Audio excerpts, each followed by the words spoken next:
महाराष्ट्रामध्ये गेल्या काही दिवसांमध्ये पावसाचा कहर आपल्याला पाहायला मिळतोय। गेल्या 4 दिवसांमध्ये मुसळधार पावसामुळे 21 जणांचा बळी गेलाय। यामध्ये पुणे आणि नांदेड जिल्ह्यामध्ये सर्वाधिक बळी गेलेले आहेत। गेल्या काही दिवसांपासून म्हणजे गेल्या 4 दिवसांमध्ये राज्यामध्ये 21 जणांचा मृत्यू झालेला आहे। पुणे आणि नांदेड जिल्ह्यामध्ये सर्वाधिक पावसाचे बळी गेलेले आहेत। तसंच 22 जनावरांचा सुद्धा यामध्ये मृत्यू झालेला आहे।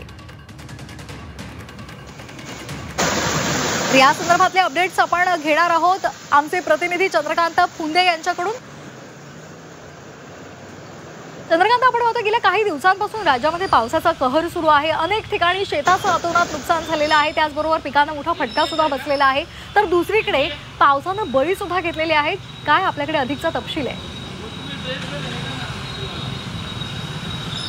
राज्यभरातली ही जी आकडेवारी आहे गेल्या 4 दिवसातली आहे पावसाची। म्हणजे जसं मान्सून राज्यात म्हणजे ह्यावेळेस आपल्याला माहिती साधारणतः 25 मेलाच दाखल झाला, म्हणजे कोकणात, त्यानंतर 26ला मुंबईमध्ये। या 4 दिवसामध्ये म्हणजे सर्वाधिक बळी ही बळी जाण्याची कदाचित पहिली वेळ असावी। म्हणजे नांदेडमध्ये 3 लोक वाहून गेले, नंतर तिकडे विदर्भात 3 लोक वीज पडून मेले, इकडे पुणे जिल्ह्यात झाड पडून 2 आणि दौंडला 1 महिला भिंत पडून असे 3 जण दगावलेले, तिकडं अहिल्यानगर असेल तिकडे 2 जण वाहून गेले, अशी ती आकडेवारी आहे।